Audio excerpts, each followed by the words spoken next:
Are you ready to hear the truth? The kind of truth that feels like a punch to the gut, the one that forces you to question everything you thought was solid? How far would you go to protect your peace? And when the man you built a life with, the one who swore an oath, hands you a perfectly wrapped lie, do you crumble, or do you use the very tools he mocked to dismantle his world? I am Lynn, 38, a project manager for a major tech firm, and this is my story. Before we dive into the deep end of betrayal and sweet, sweet revenge, make sure you hit that subscribe button for Behind Closed Doors and ring the bell notification.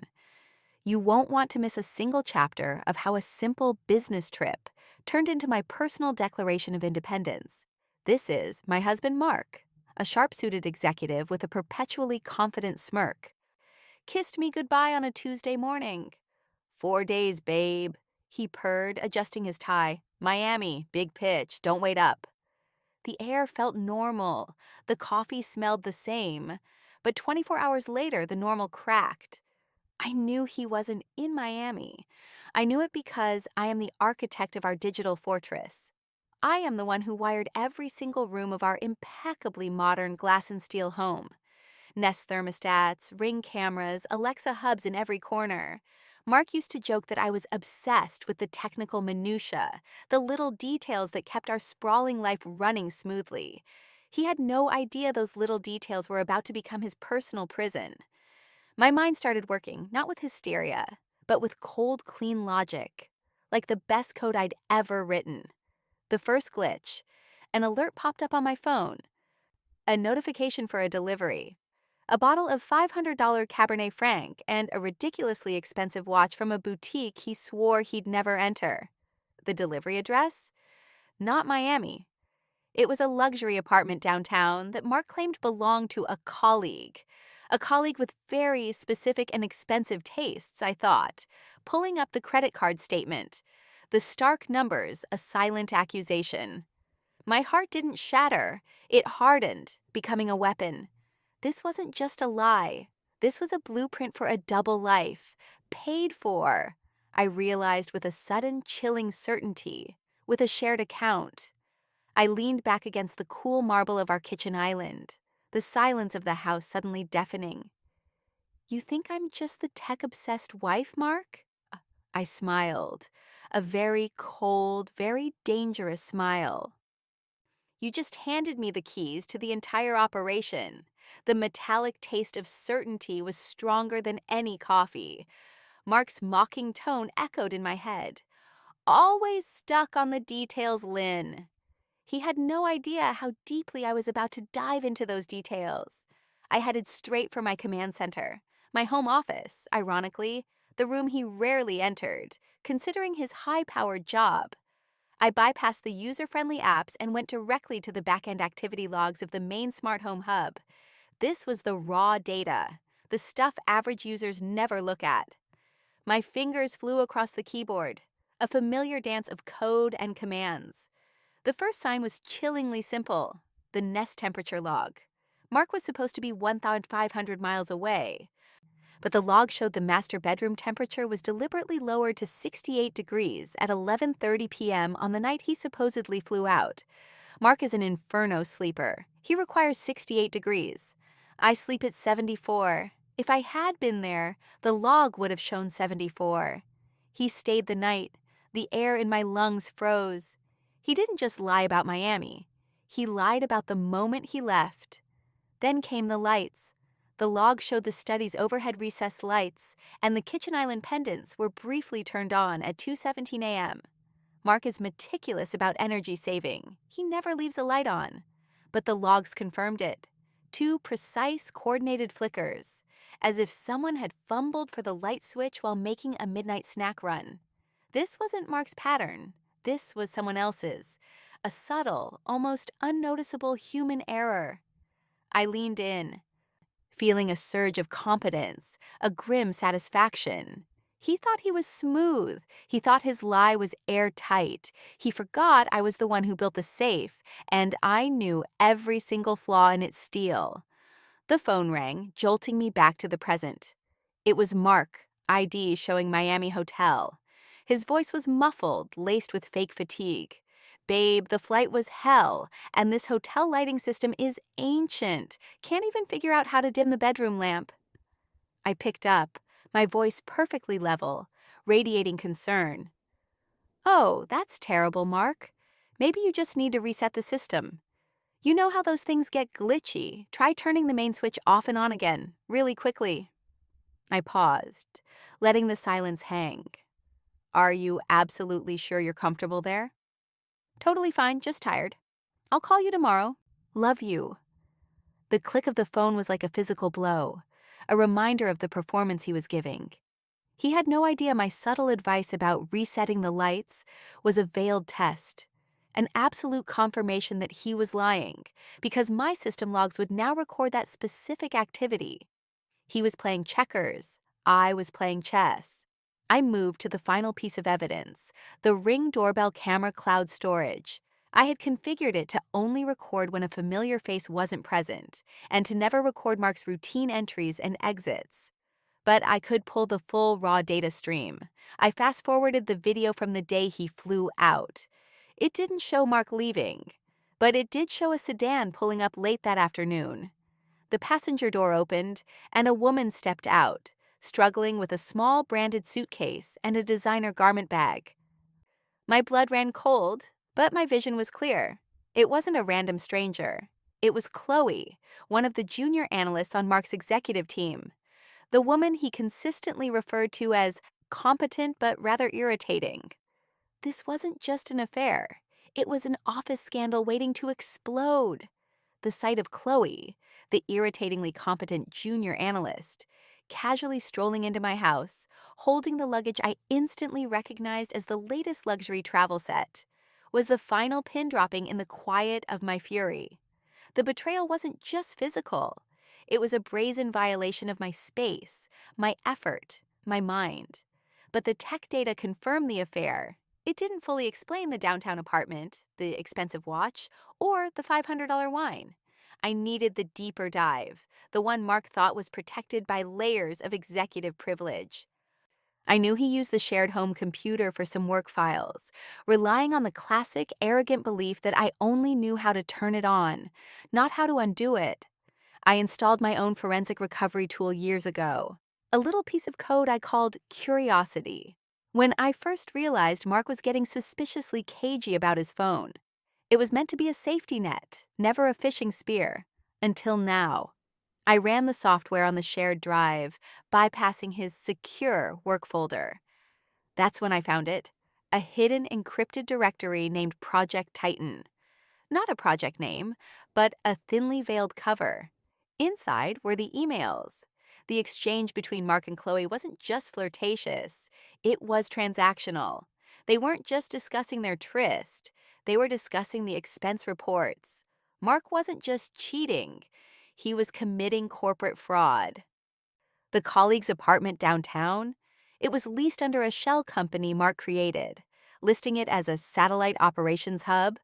The expensive watch was logged as a client appreciation gift. The $500 wine was stakeholder dinner expenses, all paid for with company funds, laundered through fake expense reports, approved by Mark himself. The financial betrayal was 1,000 times worse than the emotional one. He wasn't just disrespecting our marriage, he was risking everything: our security, my reputation by association, our future, for a thrill and a cheap rent-free love nest. He didn't love me, he didn't even respect the life we built.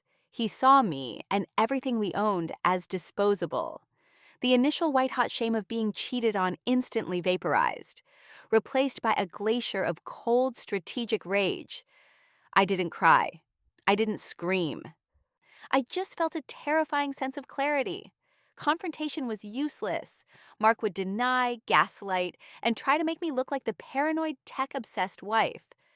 My objective was no longer divorce. It was total, public, and irrecoverable annihilation of his standing. I wouldn't just take his money, I would take his value. I knew he would return from his trip and immediately demand a divorce, using my unreasonable jealousy and obsession with the smart home as the prime reason. He would play the victim. I needed my evidence to hit before his narrative did. My preparation began. I printed the most damning emails and the corresponding expense reports. Then I meticulously compiled the smart home logs, the temperature data, the light flickers, and the time-stamped video stills of Chloe entering the house. I transferred everything, financial and digital, onto a rugged factory-sealed USB drive that I configured to be read-only. I slipped the tiny, innocuous silver drive into the inner zipper pocket of Mark's primary, sleek black Samsonite suitcase. The very bag he would carry when he walked back through that door, ready to deliver his carefully rehearsed speech. He would be bringing the evidence of his crime into the scene of his judgment. Tu yet voi, sao jai la chuang for, kao trao joy jiao va su sup jo. The front door chimed at exactly 7:15 p.m., 4 days after he'd supposedly left. The Ring camera confirmed his return. Looking impeccably exhausted, tie slightly loosened, exactly the picture of the hardworking executive. He dragged his Samsonite through the pristine marble foyer, the same suitcase I had subtly booby-trapped. Lynn, God, I'm wiped, Mark announced, dropping the suitcase with a heavy thud. He didn't hug me. He barely looked at me. His eyes were already shifting, preparing for the speech. I was standing by the window, the evening sun hitting the side of my face. I hadn't prepared a meal. I hadn't cleaned. I had only prepared the demise of his career. "We need to talk," he said, the classic opening line. He sounded rehearsed, almost bored. He didn't even bother with the preamble. "Look, Lynn, I've been doing a lot of thinking on this trip. We're just not working. And frankly, your obsession with this smart home system, it's smothering, it's controlling. I feel like I'm constantly monitored. I need space. I need freedom. I think we should separate." He delivered the final line with a sigh, playing the burdened victim perfectly. He even managed a pathetic shake of the head, a little theatrical flourish meant to evoke pity. My heart rate remained steady, a controlled beat against the rising tension. I didn't raise my voice. I didn't take the bait about the technology. I just looked at him, my expression utterly devoid of emotion. "You're right, Mark," I said, my voice cutting through his performance like a surgical scalpel. "You do need space, and you should separate, but not because of the smart home system." He looked genuinely surprised, his practiced facade momentarily crumbling. "What's that supposed to mean?" "It means," I continued, stepping closer, my voice a quiet, deadly murmur. "I know you didn't go to Miami, Mark. I know you were here the first night. I know where you were the other nights. And I know precisely what you've been doing with company money." The color drained from his face. His confident smirk vanished, replaced by sheer panic. He started to stammer. "Lynn, What are you talking about? Are you checking the house logs again? See? This is what I mean. You're paranoid." He was defaulting to gaslighting. "It's not paranoia if I'm right, Mark." I cut him off, my words precise and final. "You should check your suitcase before you say anything else that your company will use against you." Mark stared at me, then down at the Samsonite. He fumbled with the zipper, his hand trembling. He found the USB drive in the inner pocket. He pulled it out, looking at the silver stick like it was a live grenade. "That drive," I said, my voice ringing with cold satisfaction, "contains the full, audited trail of your fraudulent expenses and the emails with Chloe regarding your satellite operations hub. The version you have there is for your eyes only. But you should know, Mark, an anonymous clean copy was sent to the chair of the HR audit committee this morning, timed to arrive just before your return. They aren't waiting for you to file for divorce. They're waiting for you to try and walk into the office." Mark dropped the USB drive. His eyes were wide, horrified. You can't, you wouldn't." "And that reset I suggested you do to the hotel lights the other day?" I finished, leaning in close, delivering the final blow. "That was just a courtesy call. The activity logs proving you and Chloe were in this house while you were supposedly flying to Miami? They've been time-stamped, encrypted, and are already with my lawyer." This is not a divorce negotiation, Mark. This is a termination notice for your job and for your life here. He sank to his knees, his face crumpled. The magnificent executive was gone, replaced by a terrified, exposed little boy. Lynn, please, I can fix this. We can fix this. No, I said, stepping over him. You can't. You forgot the details. The silence that followed Mark's collapse was profound, broken only by his ragged breathing. He didn't argue further. He couldn't. Every calculated move he made had been recorded, logged, and weaponized. He tried the familiar manipulative appeal. Lynn, please, I'll lose everything. I can't find another job at this level. Think about the house, the stability. He was begging for the life he had just tried to discard. I watched him, my heart perfectly still. The emotional attachment was gone, surgically removed by the sheer brutality of his deceit. You should have thought about the stability when you were using corporate funds to finance your ego, Mark, I replied, my tone flat, emotionless. The choices you made were your insurance plan. I simply filed the claim. I didn't help him up. I just walked past and went into the kitchen to pour myself a glass of water. The fallout was swift and satisfyingly public. Within 48 hours, the internal audit committee had moved. Mark was placed on administrative leave, then formally terminated a week later for gross financial misconduct. The news, though officially sterilized by HR jargon, ripped through the executive community. The golden boy of the tech firm was now a pariah. Chloe, predictable as a poorly written script, abandoned him instantly. You used me to write those expense reports, she allegedly screamed at him over the phone, a conversation my lawyer's investigators happily intercepted. When the money vanished, so did her loyalty. The $500 bottle of wine turned sour, and the luxury apartment lease was terminated. Mark called me incessantly for weeks, the calls migrating from furious threats to pathetic pleas. I'm ruined, Lynn. I'm unemployable. They won't even grant me an exit package. You did this to me? His voice, once smooth and commanding, was now hoarse with desperation. He, the man who prided himself on control, was flailing. He expected me to be his savior, the competent wife who would fix his mess one last time. You ruined yourself, Mark, I said calmly during one of his last calls. I just provided the documentation. I hung up and blocked the number. The sheer relief was immediate and overwhelming. The divorce was uncontested. Mark, facing a potential lawsuit from his former employer, readily signed everything my attorney put in front of him. I took the house, paid for by my own professional success, and now legally secured by his public disgrace. The first thing I did after the final papers were signed wasn't celebratory. It was symbolic. I replaced the entire smart home system. Every single hub, every camera, every thermostat that Mark had scoffed at. I tore out and installed the latest, more secure proprietary versions.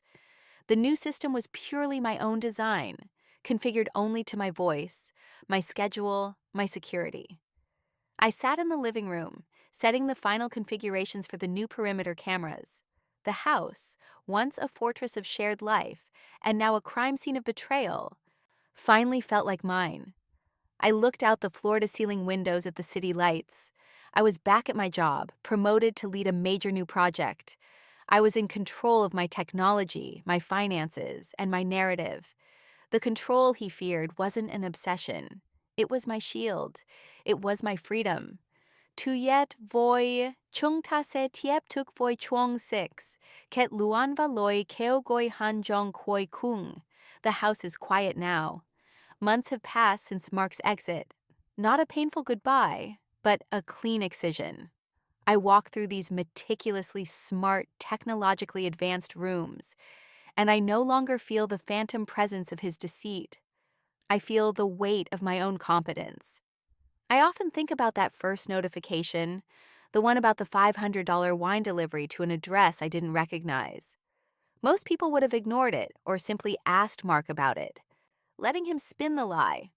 But my training, my entire professional life built on logic, data integrity, and recognizing system anomalies, wouldn't allow it. It taught me that the biggest failures are often concealed in the smallest, most ignored details. The technology Mark scorned, the very infrastructure I installed to make his life easier and our shared life safer, became the infallible witness to his crimes. He used his power and his position to manipulate large systems, company finance, corporate structures. But he was undone by a simple temperature log and a tiny time-stamped video file. He forgot the axiom of my industry: the data never lies. My story isn't about being a victim.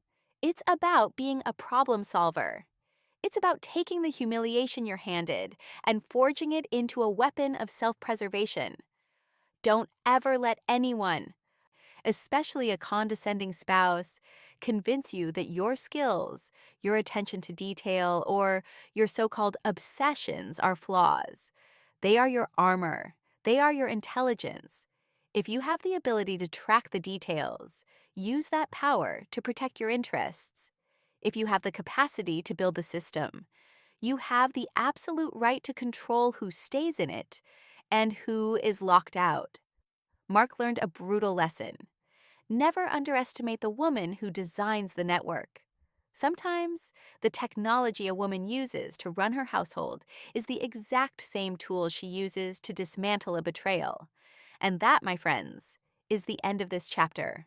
The story of how a fake business trip met a real smart home system. If the sheer satisfaction of seeing competence triumph over arrogance thrilled you, if this story of women reclaiming control resonated deeply, then please do me a favor. Take a second to show your support by hitting that like button right now. Subscribe to Behind Closed Doors if you haven't already, because we've got more stories lined up about people using their smarts to win big. And of course, drop a comment below. I want to know, what's the most subtle detail you noticed that exposed a lie? Tell us your story in the comments. Thank you for listening, and until next time, make sure you always hold the source code of your life.